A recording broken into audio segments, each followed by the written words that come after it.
नमस्कार, दनादन 100 देख रहे हैं आप। मैं हूं आपके साथ प्रशांत कटारे और बुलेटिन की शुरुआत बड़ी खबर के साथ खबर बड़वानी से, जहां आयकर विभाग की छापेमारी हुई है। सेंधवा और खेतिया के 5 व्यवसायियों के यहां कार्रवाई की गई है।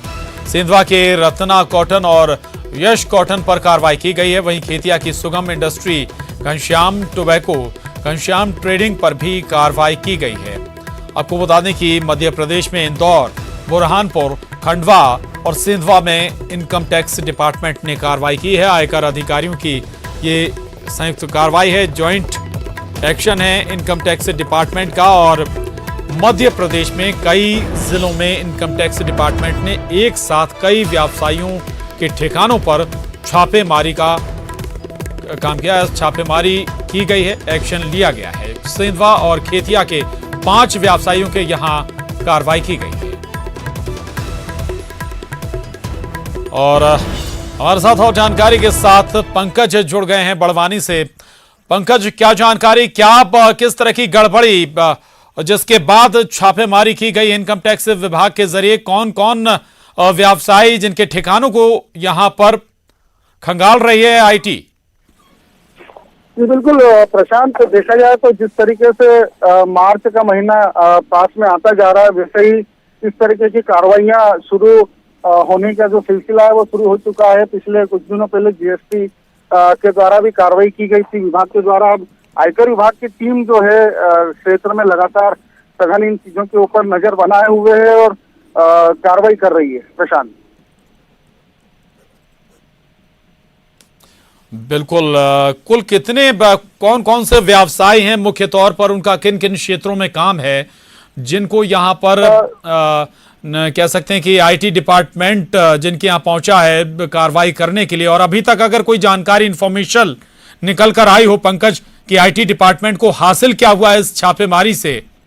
पंकज, बिल्कुल, ये कुछ समय पूर्व ही, कुछ घंटों पूर्व ही ये कार्रवाई शुरू हुई है। तो अभी हाल फिलहाल में तो ऐसी कोई आंकड़े की अगर बात करें तो वो सामने नहीं आया है। लेकिन इसमें जो ज्यादातर व्यवसायी हैं वो कॉटन व्यवसाय से जुड़े हुए हैं। चूंकि निमाड़ क्षेत्र का बड़वानी जो है वो सफेद सोने के नाम से जो कपास का व्यवसाय है वो काफी बड़ी मात्रा में होता है।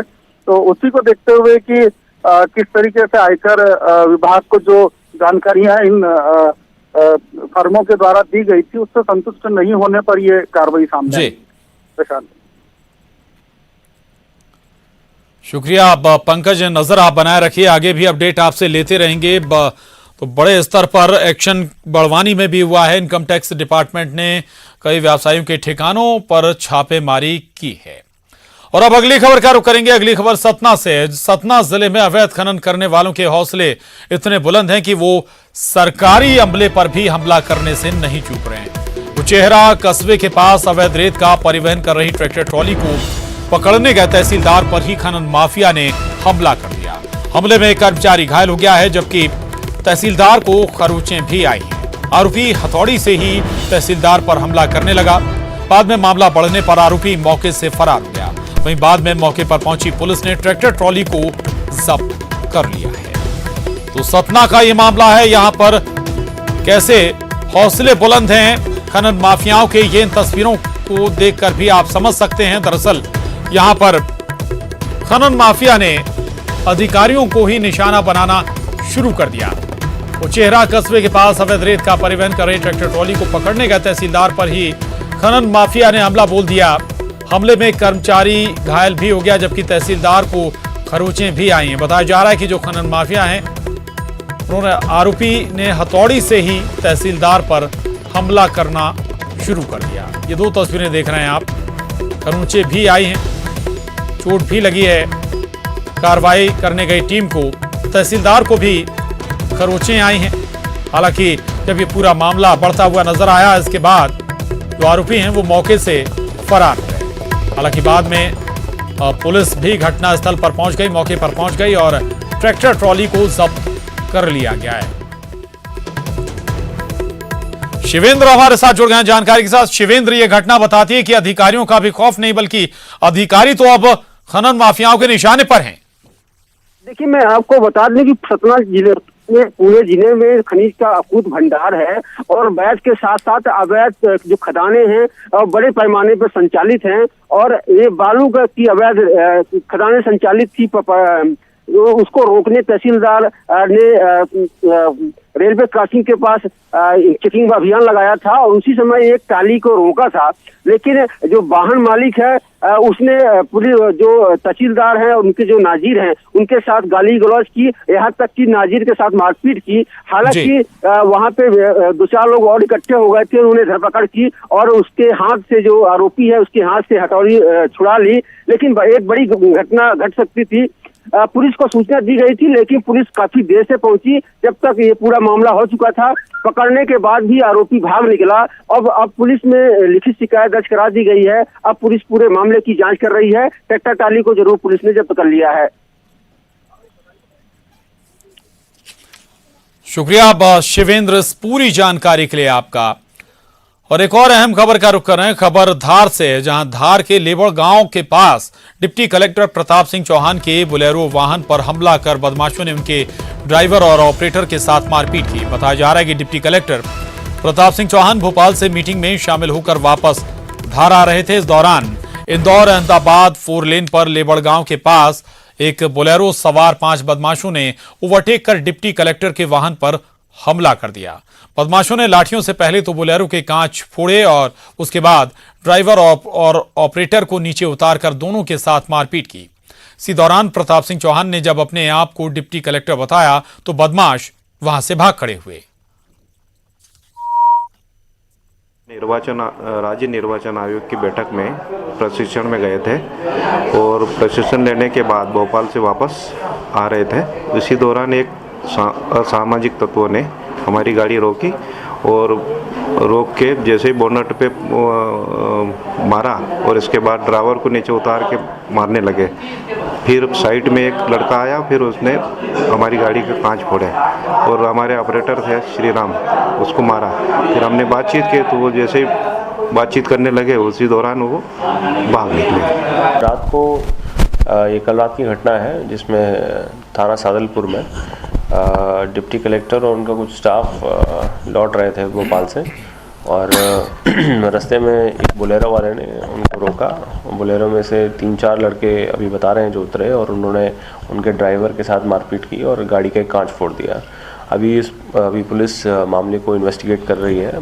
और एक और बड़ी खबर रायपुर से, जहां बलरामपुर जिले में रेप का मामला सामने आया। 7 पुलिस कर्मियों को निलंबित कर दिया गया है। सीएम भूपेश बघेल ने सदन में इसकी घोषणा की है। टीआई समेत सभी पुलिसकर्मी निलंबित कर दिए गए हैं। तो ये बलरामपुर जिले में रेप के मामले में 7 पुलिसकर्मियों को निलंबित कर दिया गया है। रायपुर से बड़ी खबर है, सीएम भूपेश बघेल ने सदन में इसकी घोषणा की। टीआई समेत सभी पुलिसकर्मियों को निलंबित कर दिया गया है। सुरेंद्र हमारे साथ जुड़ गए हैं। सुरेंद्र, बलरामपुर जिले का ये मामला था रेप का। अब इस मामले में 7 पुलिसकर्मियों को निलंबित किया गया है, लेकिन सवाल यह कि केवल निलंबन से क्या मामला सुलझ जाएगा? देखिए प्रशांत, ये जो मामला है काफी गंभीर मामला, बिल्कुल ये बहुत ही गंभीर मामला है प्रशांत। और जिस तरह से इसमें 7 पुलिसकर्मियों को सस्पेंड किया गया है, इसमें टीआई समेत एएसआई, एसआई और आरक्षक शामिल है। पूरे स्टाफ को सस्पेंड किया है मुख्यमंत्री भूपेश बघेल ने, क्योंकि जिस तरह से सदन में जब ये ध्यानाकर्षण में मामला उठा, ये मांगर मरही करके गांव है, वहां की घटना है और नाबालिग बच्ची थी, उसके साथ में गैंग रेप किया गया। उसके साथ में पूरी रात उसको बंधक बना के रखा गया। बहुत ही विभत्स ये घटना हुई थी। उसके बाद लगातार उस क्षेत्र में आक्रोश था, तो इसीलिए इसको बलरामपुर कांग्रेस के सत्तारूढ़ पार्टी के विधायक हैं बृहस्पति सिंह, इस पूरे मामले को ध्यानाकर्षण में उठाया।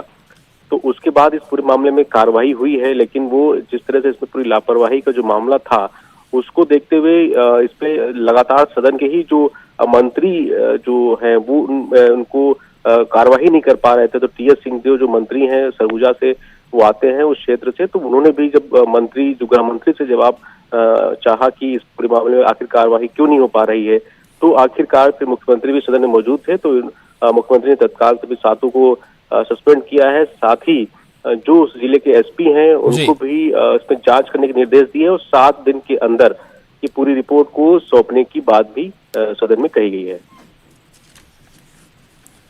बिल्कुल, ये महत्वपूर्ण है सुरेंद्र की जल्द से जल्द इस मामले में कार्रवाई कर रिपोर्ट भी देने को कहा गया है। बहुत शुक्रिया सुरेंद्र आपका इस पूरी जानकारी के लिए। और एक और बड़ी खबर बिलासपुर से, जहां बढ़े हुए आरक्षण पर सरकार को हाईकोर्ट से झटका लगा है। सरकार ने आरक्षण को 58 से बढ़ाकर 82% कर दिया था। बढ़े आरक्षण पर हाईकोर्ट में 4 से 5 लोगों ने याचिका दायर की थी। तो ये बड़ी खबर बिलासपुर से है, जहां बढ़े हुए आरक्षण पर सरकार को हाईकोर्ट से झटका लगा है। सरकार ने आरक्षण को 58% से बढ़ाकर 82% कर दिया था। अब बढ़े हुए आरक्षण पर हाईकोर्ट में 4 से 5 लोगों ने याचिका दायर की थी। इस मामले पर सुनवाई हुई और जो बात हाईकोर्ट की तरफ से कही गई है वो सरकार के लिए झटका मानी जा रही है। तो बढ़े हुए आरक्षण पर सरकार को झटका लगा है। हाईकोर्ट ने झटका दिया है सरकार को। दरअसल सरकार ने आरक्षण को 58% से बढ़ाकर 82% कर दिया था और इसी बढ़े हुए आरक्षण पर हाईकोर्ट में कई याचिकाएं दायर की गई थीं, कई अपीलें दायर की गई थीं और इसके बाद हाईकोर्ट ने इस पर सुनवाई भी की। पंकज गुप्ते हमारे साथ जुड़ गए हैं और जानकारी के साथ बिलासपुर से। पंकज, क्या कहा हाईकोर्ट ने इन याचिकाओं पर? देखिए प्रशांत, आपको सबसे पहले बताना चाहता हूं कि राज्य सरकार ने जो सितंबर में नोटिफिकेशन जारी करते हुए 58 से 82% आरक्षण कर दिया था, उसको कई लोगों ने हाईकोर्ट में चुनौती दी थी, जिस पर अक्टूबर पे ही हाईकोर्ट ने मामले की गंभीरता को देखते हुए रोक लगा दिया था। उस मामले पर लगातार सुनवाई चल रही थी। पिछले सुनवाई में हाईकोर्ट ने फैसले को सुरक्षित रख लिया था, लेकिन अभी जो तर्क हुआ था, जो फैसला सुरक्षित रखा गया था, उसमें कहा गया था कि राज्य सरकार ने जो नोटिफिकेशन जारी किया है, लेकिन उसमें किसी प्रकार से कोई बिल पास नहीं करवा पाई है, जिसका समय अवधि होता है 6 सप्ताह। उस 6 सप्ताह में इन्होंने अपना अध्यादेश को पास नहीं करवाया। इस कारण वो स्वतः ही लैप्स हो जाता है। इस कारण जो 58% का जो आरक्षण है वो 82% नहीं हो सकता। अब जो हाईकोर्ट ने मामले की सुनवाई में आज फैसला दिया है कि जो 58% जो पहले आरक्षण था वो एज इट इज रहेगा। अब 82% का आरक्षण पूरी तरह से समाप्त हो गया है। तो कहीं ना कहीं बार राज्य सरकार को एक बड़ा झटका लगा है। अब ये 58% इसमें रहेगा। लेकिन आपको एक चीज और बताना चाहूंगा कि जो 58% जो आरक्षण बढ़ा है, उससे 2012 में भी एक गुरु घासीदास साहित्य समिति ने याचिका दायर करते हुए कहा था कि 50% से ज्यादा आरक्षण नहीं हो सकता। तो 50% से बढ़ा करके वर्तमान सरकार, तत्कालीन सरकार ने 58% आरक्षण कर दिया था। अब उस मामले पर बहस चलता रहेगा, लेकिन ये 82% वाला समाप्त हो गया है। प्रसाद, शुक्रिया पंकज आपका इस पूरी जानकारी के लिए, धन्यवाद। एक और बड़ी खबर का रुख कर रहे हैं। खबर रायपुर से, जहां आईटी की छापेमारी पर सीएम का बयान आया है। मुझे मीडिया के माध्यम से जानकारी मिली है, पूरी जानकारी मिलने पर ही कुछ कह पाऊंगा। दरअसल मध्य प्रदेश और छत्तीसगढ़ में एक साथ आईटी डिपार्टमेंट की छापेमारी चल रही है और कुल 100 ठिकानों से ज्यादा पर एक साथ ये छापेमारी का सिलसिला जारी है। छत्तीसगढ़ में कई प्रमुख चेहरों के ठिकानों पर छापेमारी हो रही है, जिनमें न केवल सियासत से जुड़े लोग हैं, प्रशासनिक अधिकारी हैं, बल्कि इसके अलावा व्यावसायिक जगत के लोग भी हैं, जिनके अलग अलग ठिकानों पर छापेमारी हो रही है। इस पर मुख्यमंत्री भूपेश बघेल का कहना है कि मुझे मीडिया के माध्यम से इसकी जानकारी मिली है, पूरी जानकारी मिलने के बाद ही कुछ कह पाऊंगा। तो छत्तीसगढ़ में मेयर एजाज ढेबर के घर पर छापेमारी हो रही है, साथ ही अनिल टुटेजा के कई ठिकानों पर छापेमारी हो रही है और डॉक्टर फरिश्ता, कमलेश जैन, विवेक ढांड के कई ठिकानों को पर एक साथ इनकम टैक्स डिपार्टमेंट छापेमारी कर रहा है। और छत्तीसगढ़ में हो रही इस छापेमारी पर मुख्यमंत्री का कहना है कि पूरी जानकारी मिलने के बाद ही कुछ कह पाऊंगा।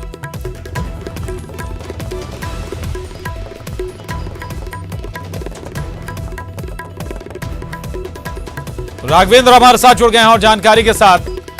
राघवेंद्र, मुख्यमंत्री कह रहे हैं कुछ जानकारी मिलने के बाद ही कह पाएंगे, मीडिया से जानकारी मिली है। स्वाभाविक है कि कई बड़े चेहरों के ठिकानों पर आईटी विभाग एक साथ रेड कर रहा है और शायद इसकी जानकारी सीएम तक पहुंच गई होगी, लेकिन कुछ और डिटेल के साथ वो जानकारी जुटाना चाह रहे होंगे।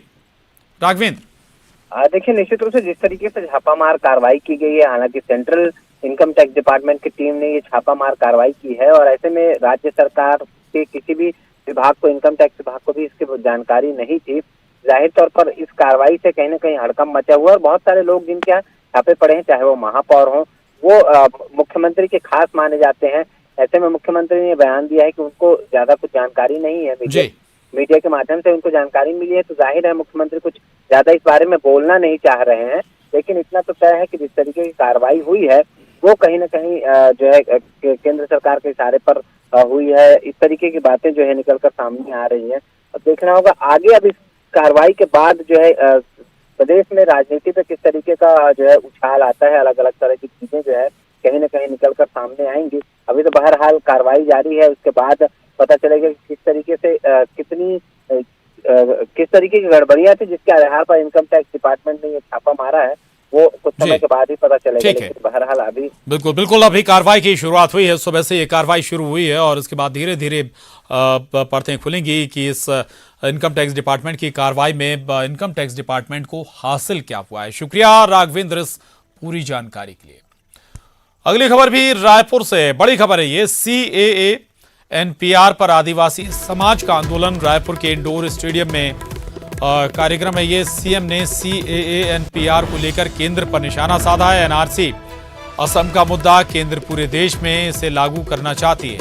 हम पट्टा देकर आप लोगों को बसाना चाहते हैं, ये कहा है मुख्यमंत्री भूपेश बघेल ने। केंद्र सरकार आपको उजाड़ना चाहती है। और यहां रुकेंगे एक छोटे से ब्रेक के लिए, ब्रेक के बाद फौरन हाजिर होंगे, जाइएगा नहीं। और ब्रेक के बाद बड़ी खबर भोपाल से। तेज रफ्तार का कहर भोपाल में देखने को मिला है। IAS अफसर के घर में कार जा घुसी, बाउंड्री वॉल तोड़कर गार्डन में ये कार जा पहुंची। हादसे में ड्राइवर को चोटें आई हैं। सीनियर IAS राजेश राजौरा का बंगला है, 74 बंगले स्थित सरकारी बंगले की ये घटना बताई जा रही है। ये तस्वीरें भी इस वक्त आप देख सकते हैं। भोपाल से ये तस्वीरें सामने आई हैं जहां तेज रफ्तार कार का कहर देखने को मिला है। IAS अफसर के घर में एक तेज रफ्तार कार जा घुसी। दरअसल बाउंड्री वॉल तोड़ते हुए गार्डन में जा पहुंची तेज रफ्तार कार। हादसे में ड्राइवर को चोटें भी आई हैं। सीनियर IAS राजेश राजौरा का ये बंगला है जहां पर यह हादसा हुआ है। 74 बंगला स्थित सरकारी बंगले में ये घटना घटी है। एक तेज रफ्तार कार इस बंगले की दीवार को तोड़ते हुए गार्डन में पहुंच गई।